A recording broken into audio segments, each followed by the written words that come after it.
As Tokyo hosts the Paralympic Games, Japan's most talented disabled athletes will get their shot at fame and glory. But outside the stadiums is a society that still struggles to accept people who are disabled. In the past, thousands of Japanese citizens were forcibly sterilised for having intellectual or physical disabilities. Now victims are demanding compensation. やっぱり国にそういうことないようにやっぱり謝ってもらいたいと思います。One Owen East meets the people fighting to overcome Japan's disability shame.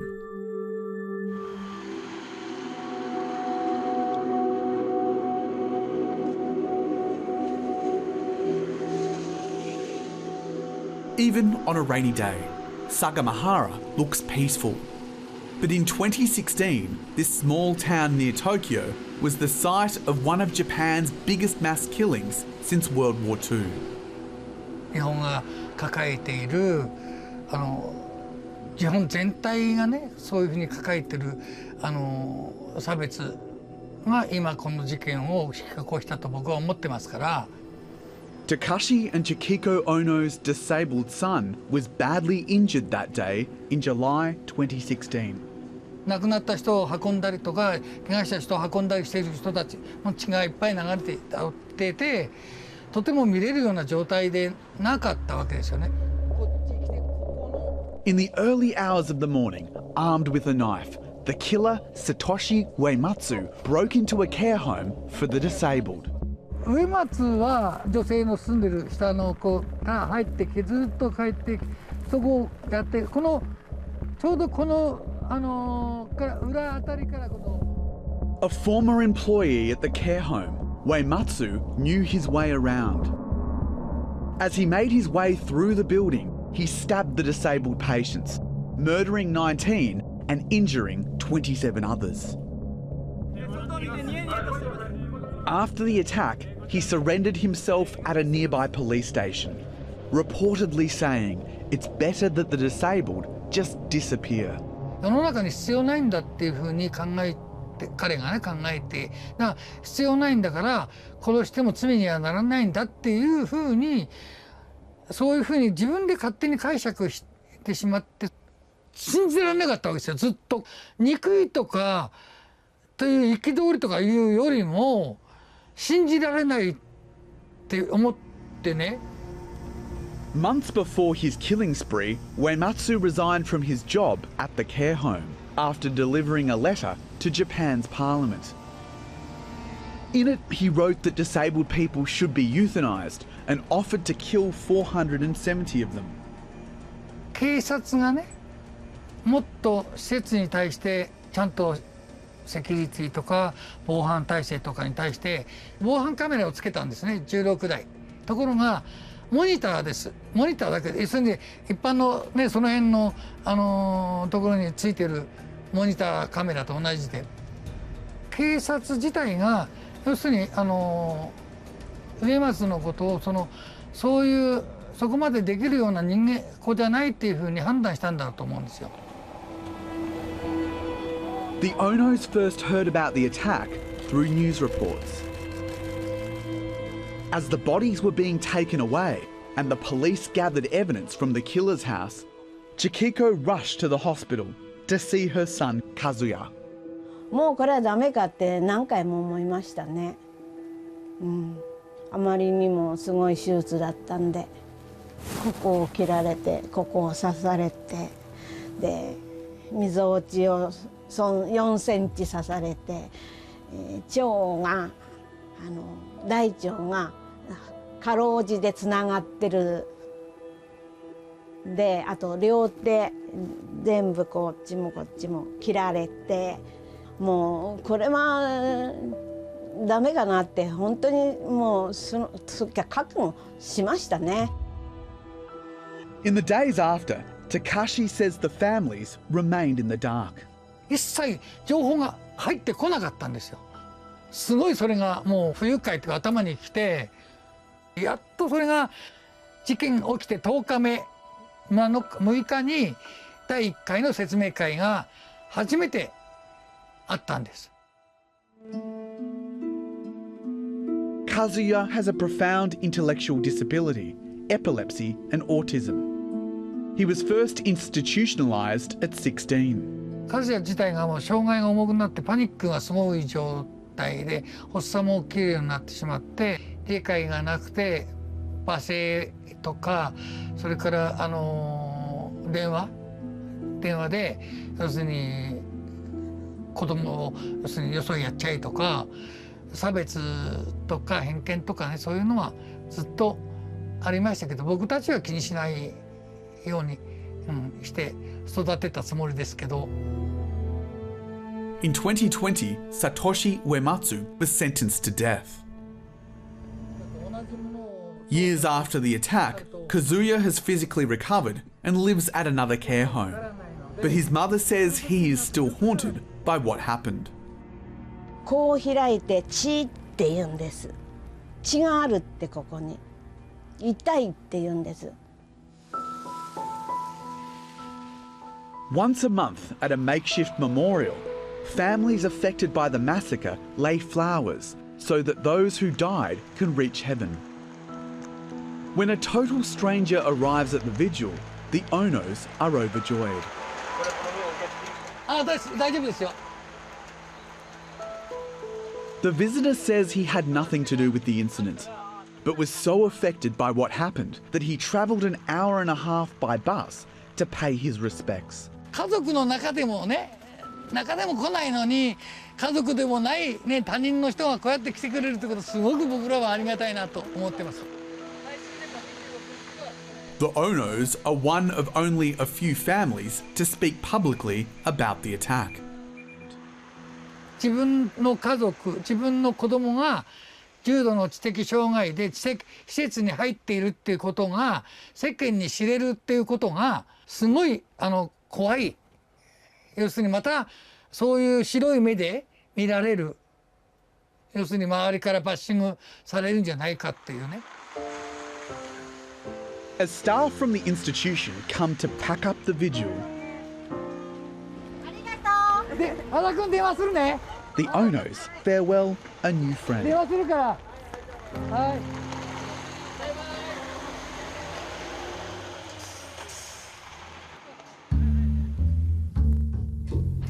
Tokyo is the first city in the world to host the Paralympic Games for a second time. The Japanese government hopes this event will increase awareness for the more than 7 million Japanese living with disabilities. At a training camp for the national team, I meet long jumper Hajimu Ashida. It's your home country. Does that make you excited or a little bit more nervous? ちょっと危機感もありながらっていうのがアスリートとしての思いです。で、そういったところではこれはただ一過性で過ぎてしまうイベントなのかなっていう、どっかで障害を持つことが健常者より劣っているっていう発想のままでとどまってしまうような。Hajimu started training in high school.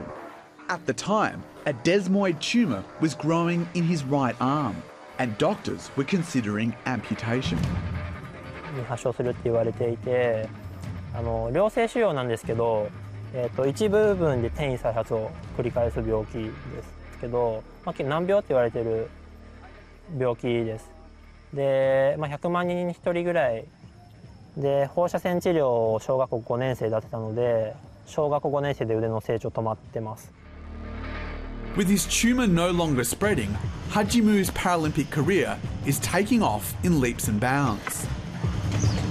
After winning bronze in long jump at the 2018 Asian Para Games, Hajimu's ultimate goal is to compete at the Summer Olympics.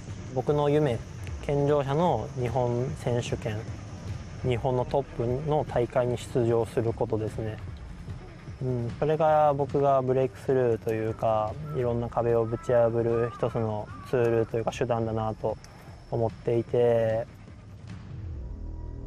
日本の物事を見るときに全部グルーピングするんですよね。ラベルを剥がすための活動を今してますね、自分の中では。Japan has a long history of discrimination against the disabled. While the country was hosting the Paralympics in 1964, people considered mentally and physically inferior were being forcibly sterilised. The eugenic protection law began after World War II, when Japan was struggling with food shortages and a ravaged economy.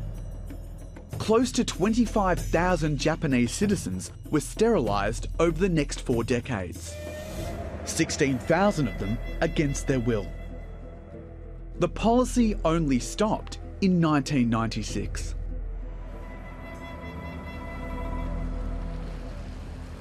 For years, victims have suffered in silence and shame. Only now are some demanding compensation, but such is the stigma, most do so anonymously. In the northern province of Hokkaido, Kikuo Kojima is the first to speak out publicly. 本当に国が悪いんですよこれね。私たちにも生きる権利あるんですよ障害者でもね。その生きる権利をね奪ってしまったんですよ。ね。だから私は名前を出してね、一人でも多くの人がねこういう出てきてねもらいたいし。Kikuo says his childhood was tough. He contracted polio when he was only 2 and grew up on a farm with a foster family. 育ての親っていうのはものすごく私にやつ当たりして毎日がもう怯えて暮らしていました。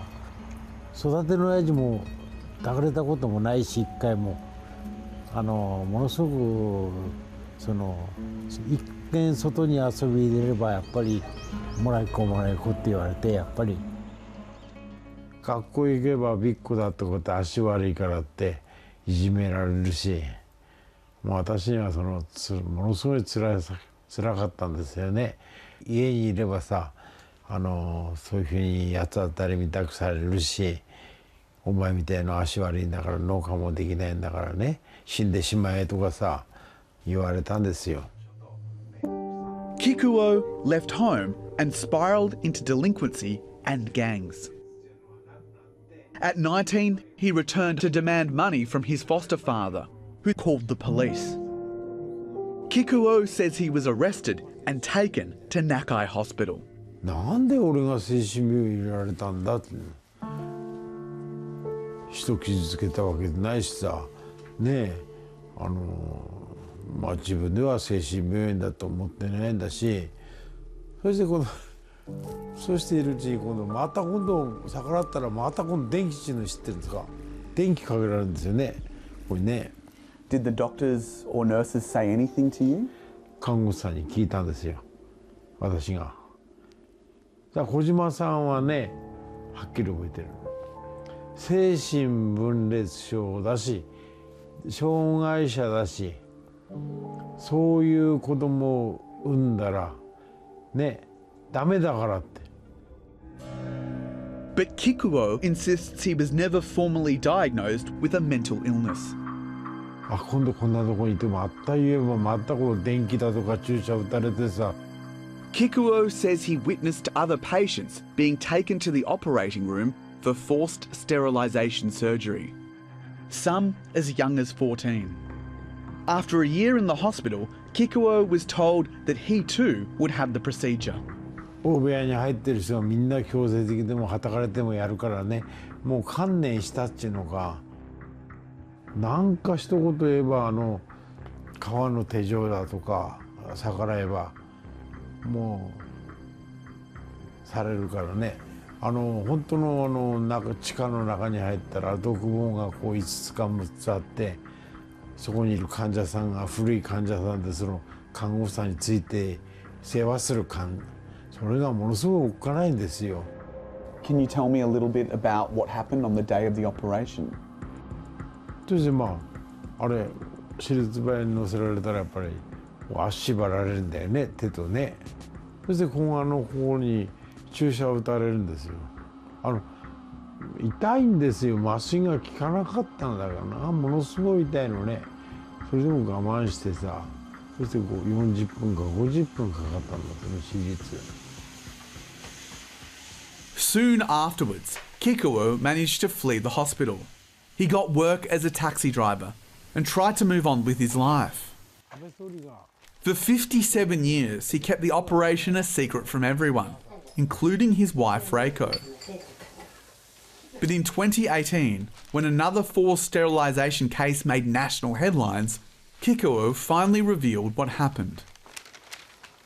で実は俺もやられたのって言うのよ。俺もやられたって何のことって言ったらね、そしたら本当の話なのって言ったの。許されないことだよそういうことはって。私は最初とっても信じられないって言ったの。何ももらったことも。At his lawyer's office, Kikuo prepares his testimony for his civil case against the government in the district court. 20分は話してもいいんですね。小島さんの言葉でちゃんと自分の被害の訴えと。His lawyer has evidence from doctors confirming the scars near his groin are consistent with a sterilisation procedure. 野田先生っていう精神科の先生なんですよ。ですごく有名な先生なんだけど、野田先生は問題意識は小島さん精神分裂病でも何でもないのに病院に入れられて手術させられたっていうところにすごく憤ってらっしゃるんですよね。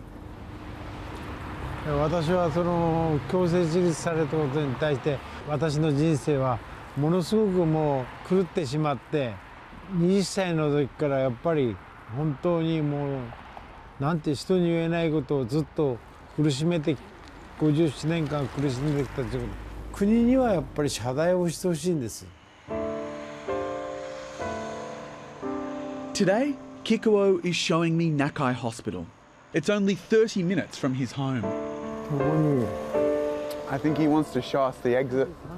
The hospital has changed over the years, but the memories of his dramatic escape come flooding back. ゴミの係だから独房がここにあったの。そこの鍵開けてもらってて、ここからここ作業場があって、スリッパでここ逃げて、そしてそこ行って、そこのバスに乗って逃げたの。頭がいいから逃げた。逃げなかったら今頃ここで殺されてる。その看板見るのも嫌だ。一番嫌だ。この看板嫌だ。Mr. Kojima, you used to work as a taxi driver. How hard was it to drop off patients here? そこの中へ病院の前で降ろしたら本当にね、涙が出てきた。悔しい思いでさ、どうしようもなくて、それでもお客さんを降ろして一人で泣いてました。やっぱりやってすこういうのを見たくもないです、本当にね。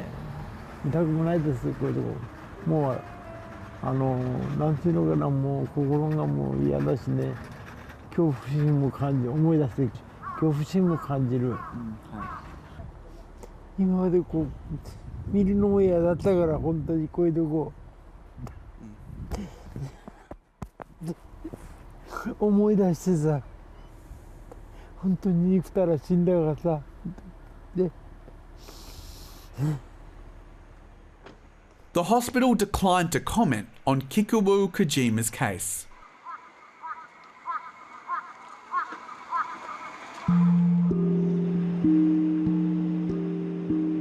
The government says the lives of the disabled are getting better.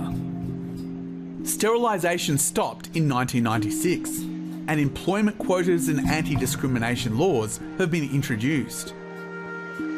But in 2018, a scandal revealed they lied about the number of disabled people working in their own ministry. Only half the number they claimed were employed. Japanese company culture is, not good for people with disability. Shuhei Onishi has struggled to get a job despite being a graduate of an American community college. He has Duchenne muscular dystrophy, a progressive genetic disorder that requires constant care. Despite his severe disability, Shuhei believes he has a lot to offer the workplace. Yeah, I can speak English and then I have skill in the computer, but they don't accept because I cannot do anything by myself. if people with disability don't have a job, yeah, they feel lonely. Being wheelchair-bound and reliant on a respirator hasn't stopped Shuhei from travelling the world. And with no one willing to employ him, he's started his own business, advising other people with disabilities how to study abroad. こんにちは。こんにちは。はじめまして、大西です。アメリカに例えば留学したいなと思った時、やっぱり介助者とか使えるのかなっていうのは。アメリカっても広いので、どこっていうのも、どこに留学するとかっていうのも。My life was boring, actually. So I wanted to do something. Yeah, even now, I want to do something much more, like big things. But Shuhei feels as though Japan holds him back. He has a full-time carer 5 days a week, but he spends the other 2 days at this welfare centre. And while the staff here do their best to care for people with a wide range of disabilities, Shuhei would rather be part of the wider world. Yeah, this is a very good center for people with disabilities, but actually, I don't want to come here. I just want to work or anything to do anything. Yeah. If you could be out of your chair and out of your respirator for one day, what would you do? Actually, I have been thinking about this question, but kind of that's nonsense for me because I never imagined. I don't want to imagine because this is me. Respirator and wheelchair. That's me. Yeah? I'm okay. I'm fine to live. And then I just enjoy my life. Yeah.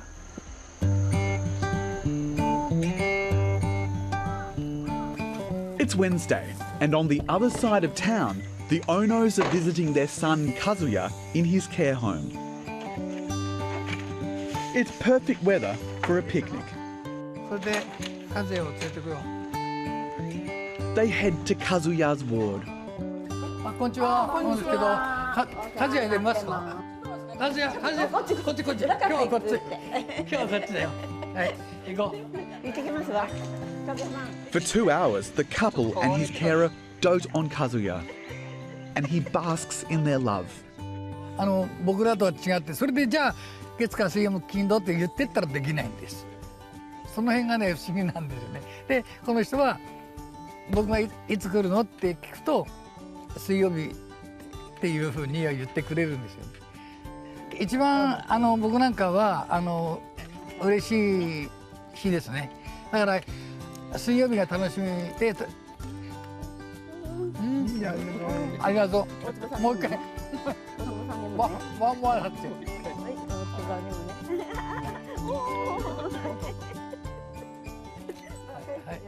Mr. Ono says the attack brought them all closer together. The couple realised they relied too much on institutions to take care of their son. They only used to visit him once a month. Now it's a weekly affair. こっちから話したことに対してちゃんと答えてくれるようになって、今まではただやめとくとかダメっていうそれしかなかったんですけど、きちんとある程度答えてくれるようになって、それから逆に和也がお父さん今度いつ来るのっていうふうに聞いてくれるようになったんですよ。 これがすごく嬉しくて、来るとすごい嬉しそうな感じで来るって喜んでくれるんですよ。 When the visit comes to an end, Kazuya pipes up with the same question again and again. ほら来るって顔がすごいでしょ。来る。そう、来るって。水曜日来ます。お父さんも来ます。行きます。大坪さんも行きます。はい。ほら、ちゃんと、もう、ほら。Goodbyes and the long drive home are always tough for the owners. But Kazuya knows they'll always have next Wednesday. はい、カズヤ。はい。ただいま。じゃあ、バイバイってカメラマンにバイバイってちゃんと。バイバイって。また来るねって言ってるからね。じゃあどうも。はい。